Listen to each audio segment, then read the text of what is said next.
Good morning, good afternoon and good evening, wherever and whenever you are listening. This is We Are The One, Lincolnshire FA's official grassroots football podcast, where we speak to the amazing people who make football happen in our community. This week it's a Rainbow Laces special, and we're talking to Lee Black from Spalding United Youth. Spalding United were one of the first LGBTQ plus accredited clubs in Lincolnshire, so we're speaking to him about the initiative, about Rainbow Laces and why it's important to be as inclusive as possible. Before we let you go though, we would like to share the exciting news that the We Are The One podcast is a County FA Recognition Award winner, as we won the award at Wembley a couple of weeks ago. And we want to say a massive thank you to everyone who listens and streams every episode. We have plenty more to come, and we cannot win awards like that without you. So thank you ever so much and enjoy this episode.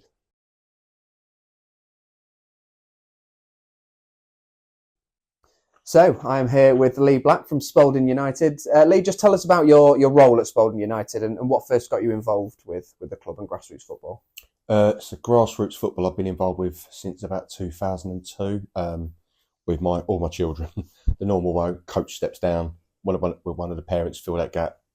Yes, I'm never doing it again. I've done it 5 times now. So that's my role, how I got into grassroots football.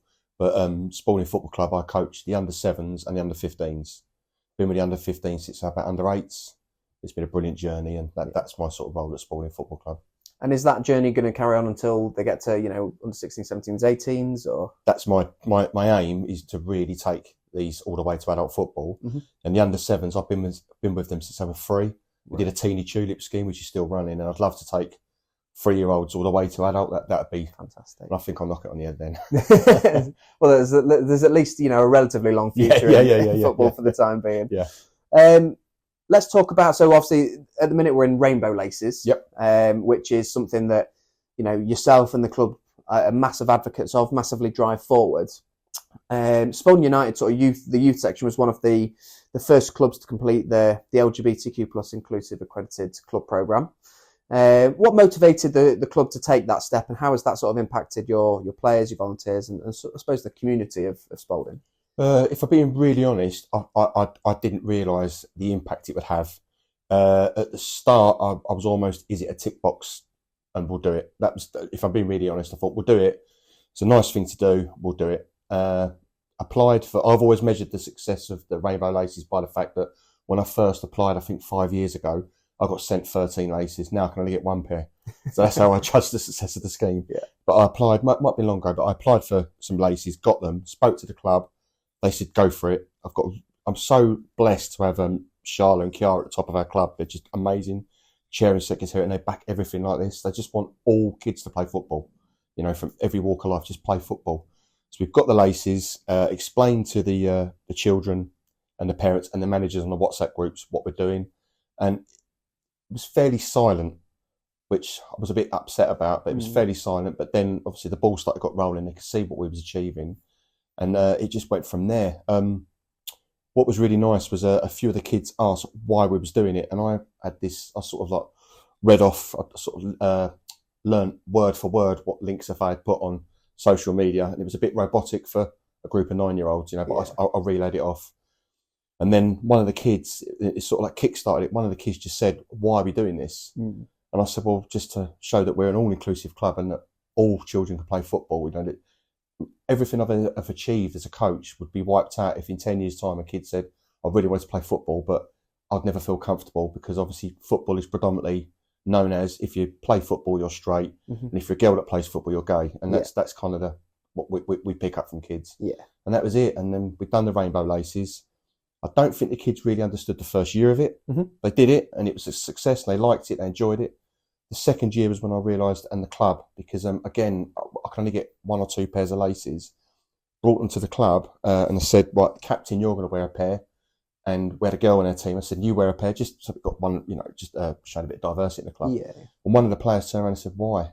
Why are we not all wearing laces? Thought we was one team. I was like, wow, you 9-year-old has just broke me. Yeah. So I ended up going on eBay, buying 13 more laces, and that's it. And every year, there's no question, it's lovely. Yeah. And the club have grown with that. They've seen their team all the teams growing with it now, and it's great. And is it something that the entire club now sort of takes from the first team down to the junior section? Yeah, I mean, like I approached the chair of the youth section, Charlotte, and she absolutely just get it. Football is a community sport, not sections of the community. It's a community sport, and that's what we want to do. We approached Lee Porter, the CEO of Spalding Football Club. Can we put it in a match day programme? Absolutely. We put it in a match day programme. I was at a game. I wasn't there, but other coaches and the chair at the club was there. She overheard at the bar, someone said, "What's this?" Explained the situation about it, just proving to the community that we're all inclusive. Mm-hmm. And the woman said, "That's amazing, because we're a same-sex couple." And it was something that we'd never really, as a club, we just assumed it was all for the children, as it were. Yeah. But all of a sudden, we've got these same-sex couples coming, and it was another mark of success that they've come to football. Oh, fantastic. Yeah. And I think that sort of really does show the impact of what, I mean, it might seem something as basic as rainbow laces, mm-hmm. but actually that has a far bigger impact, doesn't it? And is that, I guess, is that why for you the campaign is sort of so important, how it has that meaningful impact within the club? Yeah, and massively, yeah, because like you want all kids to play football. I mean, I don't want to go off tangent, but as a kid, all kids have a tough time at school at some point. All kids have a tough time at home. And for me, whatever happened at school, if you're getting bullied at school, having a tough time at home, when I went to football at training or a match day, I was now the number 2. I was right back. That all got forgot about. All I had to do now was make sure that number 11 didn't get past me. And if I could get the ball, give it to someone who could play football. That was my priority for an hour and a half. And then, unfortunately, the final whistle went and it was back to life. But it was an escape. And I think if you're somehow preventing a kid from having that escape, then I failed as a coach, and maybe we failed as a community. Yeah. And just by a pair of laces showing that we can do that for someone, it's so simple, and it's usually the most powerful things are simple, aren't they? Yeah, absolutely. Yeah. And do you think that, that level of impact and that importance of making sure that actually football is a bit of an escape for kids is actually the whole reason why you're involved in grassroots football in the first place? I didn't realise it until a few years ago, and probably one of the rainbow lace schemes that we've got, like, I've got loads of stories about it, but one of the messages at football was a kid was talking to me about why we're doing it. And I said, it's just, to show that we're open for everyone. Anyone can come and watch, anyone can come and play. And he went, "Oh, right, I've got a gay sister. Could she come and watch?" I went, "Absolutely." And he walked off. And then my son walks over and just says, "What, have you got a gay sister?" And he says, "Yeah." He goes, "Oh, I've got one of them at home as well." Made a joke of it. And like, from an adult's point of view, I wanted to correct him, but he was like, "Oh," well, and they just walked off smiling. Yeah. The following game, this lad's sister's there, and she followed us all season, and it was just amazing. And you sort of realise that you brought her into the fold, and she came to our Christmas dues, and it just brought that family into football. And it's the ripple effect, and you might just think you're doing one thing, but it's that ripple effect, breaking down so many barriers with just a simple act. And do you think this is the thing that maybe people who oppose rainbow lace, or maybe don't necessarily see the point of it, this is the bit that they don't see? This is the real world impact of something so small as that. That's actually what the difference it makes. Yeah. Like I said, I just assumed it was showing that we could have all kids play football. Hearing that woman say we're a same-sex couple showed me there was a whole new angle for it. So that was massive for me. And where we're recognising mental health, I think it is all under that sort of umbrella. Yeah. And it sort of all does cater for one another. The problem you've got for me is you've got England Football Club at the minute have got one of the best managers available, but people don't like him because he's German. Yeah. You've got people arguing about a woman match of the day presenter maybe. So you've got to break down these barriers. And what I find, the way I would say that success of rainbow laces is if we don't have to do it anymore. In 10 years' time, maybe we shouldn't have to do it. Yeah. And when I done my UEFA licence, there was a couple of girls on there telling me that they missed, that they were a generation too late to play football, which was quite sad to hear. They was like, now if we was here now, we'd probably be playing high level women's football, but we're sort of late 30s. We're like a generation too late. Yeah. And what I would hate to, what you don't want is to hear kids in 10 years' time go, "You had to wear rainbow laces," and that sort of thing, and hopefully it will grow out. We will show that it is important. Like, such a simple thing. It's massively important. Yeah. And is that your sort of ethos, I guess, as a coach, first and foremost, as well, that actually football is for everyone. It's maybe, and obviously once you start getting up the age groups, results are a little bit more important, but actually that's not the be all and end all. It's about getting out on that pitch and enjoying the game. Massively. Like, someone said to me years ago, I think we've got 0.001% chance of turning a lad at grassroots or a girl into a professional footballer. But I flipped that on its head. We've got 99% chance of making these kids good adults, and it's not just coaching football. It's like life skills and that team spirit, and team bonding and understanding. We're going to talk about Sunday. You can sort of almost spot kids that have not played sport where there was an incident at training on Thursday where a lad went late in on a player and he waited, and a few of the parents held their breath thinking it was going to kick off, and he waited, high-fived him, pulled him up, they patted each other on the shoulder and went. And that to me is a big part of coaching. That's a life skill. Yeah. And that's another thing that a lot of these kids are missing, and bringing all these sort of walks of life together. Hopefully we are making a better adult when they leave football. Fantastic. And I mean, in terms of, you've obviously spoke about the really positive impact that Rainbow Lace have had, the positive impact that you've seen within your own coaching sort of ethos, and I guess you as a person as well, really, in terms of the impact that's had on your players. But in terms of the challenges, in terms of promoting inclusion, engaging with Rainbow Laces, have you had any of those, and sort of how have you overcome those if you have? I'm very blessed to have a very good wife who tells me when to put the phone down and when to pick it up. Yeah. When I first, or up in the second year we did it, there was a couple of parents that questioned it. Not necessarily in my team, but just in the Vanny area. I wanted to reply, and Rachel said, listen, just leave it. Just ignore it. And she was right. Absolutely right. Let the kids do the talking. If the kids don't want to do it, they won't do it. And they like I say, they embraced it and they want to do it. We only yesterday was looking at some results from a few years ago, because our game got cancelled because of the weather. And we was looking at this game we played. It was 5 years ago. And in that game, 3 or 4 of my players were racially abused, homophobic abuse, and a bit of sexism. And it was 5 years ago, and the kids still talk about that day. It was dealt with, and it was dealt with right. But the fact it still upsets them, it showed me, I don't know if that's their motivation for this sort of scheme, because they've dealt with it. They've dealt with sort of racism, and like I say, that we've dealt with that. And now this homophobic that was on the pitch, it was appalling. Yeah. And what upset me was the language that was used from under 10s. Where's that come from? So hopefully you're sort of educating from within, and it spreads out. That's what you want. That's what you really want. But yeah, only a couple of times, but I expected more, and I haven't received more, and that I think that's a positive impact.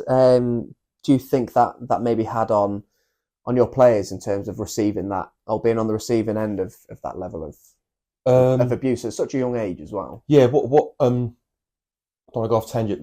Probably the most spiteful thing I've ever heard in football was a lad in my team was racially abused in that same game, and the mum said, "I'm upset because I was hoping it'd be a few more years before he heard that sort of language." So she was expecting that, and that was just heartbreaking to hear. Yeah. And obviously that's racism, and I'm sure it happens to everyone.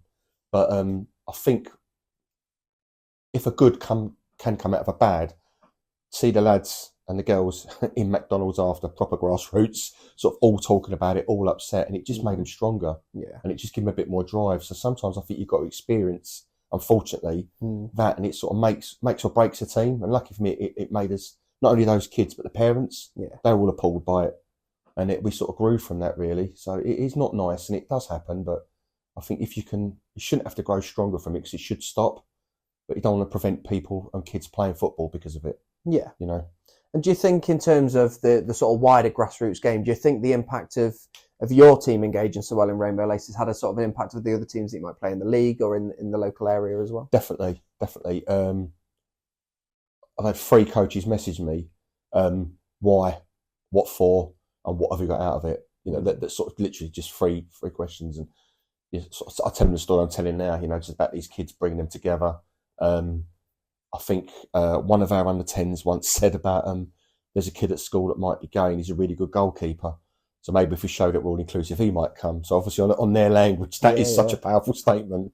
It's more to do, like say, I'll go on about it, but I just don't ever want to bump into someone in town in 10, 20 years time and go, I was a really good footballer, but I couldn't have played because I'm gay. And if I have not got that message across, or us as coaches, why would you want to stop any kid playing football? That's You know, that's my attitude. Why would you want to give a kid a reason not to play or escape? And, you know, that's why I do it so much. Fantastic. And let's actually talk about you as well, because we've spoken a lot about all the amazing initiatives that yourself are doing, the team's doing, the club are doing as well. But actually, you know, there's a bigger story behind this, isn't there? And that story, effectively, Lee, is you and why you do what you do. You know, what is your motivation? What keeps you going year on year? Obviously, you've spoken about that you want to take these kids from under 7s, under 3s up to adult football. Is there a bigger motivation for you? It's honestly, I could give you so many, but there's a real simple one. It's a thank you. Especially the last month, we've had like torrential rain, and you know, I've always said you measure a good team and a good coach when you've still got a full squad at training after you've lost 3 on the row or 5 on the row, yeah. But there's been a few wobbles and the weather's been terrible. But when you get that high five at the end and a thank you, it just makes everything worthwhile. And it's every kid. You know, we've got a young girl playing for us now in goal, and she's had some challenges. And thank you at the end of training. It's amazing. I was really blessed. I brought a trophy into my team called the Brian Arnold Trophy, and it's my old grassroots coach. And he taught me so many life skills, and the amount of stuff that I have now, like a silly little thing like SOS, no spitting or swearing. I won't tolerate either of them. And the kids now quote it. It's brilliant. And I suppose, I don't know if it's selfishly, but I'd like to know that I've impacted these kids in that, even if they're not spitting or swearing, you know, but put football to one side. But, you know, as well as that, just want nice adults. You know, if I could just help create a nice adults and be a good role model, you know, that'd be great, because, you know, kids need role models, and I'm not perfect by any chance, but, you know, I will never shout at referee, so the kids don't shout. You know, the kids reflect the coach reflects the kids. So I try and bring that onto the pitch, and, you know, sometimes we're not aggressive enough, but that's not a bad thing. You know, I don't think it's a bad thing. And do you think that, I mean, you've spoken about the trophy that you've brought in with your, you know, named after your old grassroots coach. Yeah. Do you think your old coach has had a bigger impact on you than just, you know, the way you approach football? Do you think it shaped you as a person as well? Definitely, yeah. I really didn't realise, and like saying, probably until the last few years with this team, because I've always had it easy, because I've always had a good bunch of kids, a good level, and we've struggled the last few years, and now we're sort of back on winning ways. But yeah, that definitely, outside of sport, hugely impacted. You know, just to never give up, and, you know, and the respect. Brian was really good, just respectful. And obviously it was a different time, I'm talking a long while ago, 90s, 80s. So football was a whole different game then, you know. I often quote Brian all the time at football, but it was really respectful, and bear with me, but he sort of looked at Brian Clough, and he always just said Brian Clough, a referee would never change his mind with someone screaming at him. So I bring that into the kids, and just respecting your teammates, and you're a family, you're a football family, and that's what we are. We're a football family, and you wouldn't alienate one of your family, so don't do it on a football family. Fantastic. And would you say that he is not just your footballing hero, I guess, but would you say he's one of your life inspirations? Yeah, massively. Yeah, absolutely massively. I mean, I was still good friends with his son. I phoned him and said about, look, I'm going to bring this trophy in, the Brian Arnold Trophy. It's not the best player. It's someone who's done that little bit outside of football, a little bit more. And the phone went dead, and I thought, what have I done? He rang me back and he was crying. Yeah. And he's like, mate, you don't realise what you've done. It's, you know, we do this thing about someone doesn't really die until people stop talking about them and their memory's gone. And so that, you know, and it's really quite funny that the Brian Arnold Trophy for us has now overtook all the other trophies. So they used to want the best player. Now they don't. They want the Brian Arnold Trophy. And, you know, and I've got kids do separate charity work. I've got my twins come and help the under 7s. They don't want nothing for it, but it's, you know, it pumping balls up, and there's little things like that. It's just amazing. But, you know, just having that good team ethos that hopefully I could take into the real world. And do you think that it sort of demonstrates the major importance, I guess, around positive culture and being able to not just foster that, but then make that positive culture thrive to shape young people? Definitely. You see it. You can see it. You know, I'm not picking anyone out, but you see it with negative coaches and negative teams. You see it. You know, just it can be a silly thing like they leave the pitch with rubbish on the side. It just seems to fester. Yeah. You know, whereas you've got a positive attitude, you do seem. We have great clubs come to us. They're positive. They pick the rubbish up. It could be silly little things like that, but you're moulding, and it's almost you know, like, you know, muscle memory in the gym. It's the same as the brain, and you know, attitudes, and, you know, you will pick rubbish up. Then that means they won't drop rubbish, sort of thing. You know, you will be respectful of your teammates, whatever walk of life they're from. I just do think it does go into the real world. Yeah.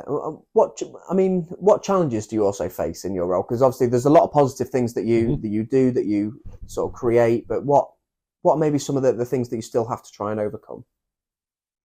On a personal level, I have to calm down because I'm sort of trying to fix the world. As my wife says, I'm trying to fix the world. Just stop. Like we just had the Royal British Legion come out and do the flag on Remembrance Sunday, stuff like that. So we're non-stop. But one of the biggest challenges I've got is I've got two female coaches. I'm helping rather two female coaches in around the sevens. There's not enough female coaches in the game, and there is a stigma attached. Like you say, like most people that come to football think straight away, two female coaches, they're gay. So you're breaking that stigma. But what upsets me the most is on a Saturday, the amount of male coaches that will walk past the two female coaches and shake my hand. Yeah. And I'm like, there's your two coaches there. And I'm sorry. And then there's still that stigma. I think Rio Ferdinand said years ago, you won't kick racism out. You'll grow it out. I think that's a great quote. And I think a lot of what I'm seeing from different family members and different supporters and fans, you're going to struggle to fix it. You're going to struggle to fix it. And that's what I struggle with, the respect. It's all right doing it on the pitch and you're teaching these kids to do it. And I'm teaching these kids not to spit or swear. Yeah. When the families are doing it, they can't just be good for an hour and a half. It's got to spill into school and home. Yeah. And are you seeing that in terms of, there's obviously only so much that you I guess you're going to know in terms of that impact, but are you seeing that, it's grown beyond just that 90 minutes on a weekend in terms of the way that they are becoming as young people? I'd like to think so, yeah. I've seen a few of them in town. They sort of get the nod and all right, coach, and that's lovely, that is. And and it's also nice to see siblings, so it might not just be the kid that you're coaching, it could be his brother or sister that comes to various events that you do, and sometimes they're joining with training and stuff like that. So yeah, you do see it, hopefully. And obviously I take an interest in their schooling. So, the other day we had, I think 4 or 5 of our kids play for the grammar team. Yeah. I put that on our little WhatsApp group, well done to these 4. And, so it does spill in. And even though we're not the best team, we've got a lot of kids want to join our team because we are a nice team. You kind of hope that every team gets that eventually. Yeah, 100%. Let's talk about the Inclusive Accredited Club Programme. As we've touched on, you were one of the first ones to achieve that. How have you found it since achieving that? Have you found it to be beneficial? Have you seen, I'm assuming on top of with Rainbow Laces and other campaigns as well, have you found that to be beneficial? I didn't realise it, like I say, until we've had quite strange. As a youth team, we've not had a lot of response, but the club as a whole has. And it was quite nice to see that because we thought we'd get sort of like a lot of message from the youth saying, we've got families and parents and players that want to join. But it seems to have gone through the first team. So it sort of showed that it's bigger than what we are. Yeah. Like I say, there was a 2-page spread in the matchday programme. There's put a civic proudly behind the bar. We've got something on the bar when we first got inclusive. Yeah. And a lot of people are asking bar staff and stewards at the game. And a lot of them didn't have a clue. So I sort of directed them to the Spalding coaches, and it's gone from there. Like I say, it's not just about bringing players into football. It was about bringing families and kids that want to watch football and are worried about homophobic chants or whatever. And it's not happening. Yeah. And that's been the massive positive. I go quite a lot. You never hear it now. No. You never hear it now. And so it is a real good sign that it is working. And I think it's all these little things, and that's not derogatory to Rainbow Laces, but if just keep doing all these little things and it all sort of builds up into one big thing, and eventually, like I say, hopefully we'll get it out of the game. Yeah. But that's the positive we've seen. But the match day programmes from Spalding United with an LGBTQ plus accredited sort of page advert in there with for those who are sort of listening on Spotify or Apple, there's obviously a hand with with a rainbow design on it saying we're all human. And I suppose that's quite a simple message, but actually it's quite powerful, isn't it? Yeah. Is it those sort of little things that you mean have that bigger impact? Yeah, absolutely. I mean, whether it's from SEN or anything, you want like say you don't ever want to signal, make a community divisive. You want to bring it together. And if sport does that, it is. I think sport and music are probably the two most powerful things. I think. If you could see the state of me when I'm watching Victor's games, I'm just crying my eyes out. So proud. but as someone in a community, a new community to me as well, you know, you want to be, like I say, you want to have everyone involved. And I go on about that ripple effect, but it is, if you've got a player or a family involved, they're a nice club, Spalding or whatever, you know, they're a nice club, then, you know, they'll bring their families down, and that's what you want. You know, that's what you want. And, you know, as a coach and as a football team, that's what we want. Rather than results, that's a bigger result. Yeah, that's a huge result. And in terms of the sort of standout moments, is it that case of, you know, someone bringing their sister who is part of the LGBTQ plus community to watch the games, and then they ended up supporting the team and coming to sort of Christmas dues, and that, is that, you know, maybe the standout moment for you, or is there other sort of standout moments? Yeah, that was a huge moment for me. And the other big one for me was a few years ago. I was helping another club, and I sort of mentioned it, and the derogatory, you know, that there was a lot of hate, from kids, and I was just, wow, you know, that was nasty. Is that the way it is? And then I go back to my team, and not just my team, but the kids, the families of my kids, and it wasn't that. And that's when I realised that we'd succeeded as a club. You know, and it was quite nice then when that's why I think the accreditation was huge, because I felt that we was almost on our own. And, you know, if I'm wrong, I really do apologise. There may be other clubs doing it with Rainbow Laces, but it wasn't sort of, you know, as loud as it was now.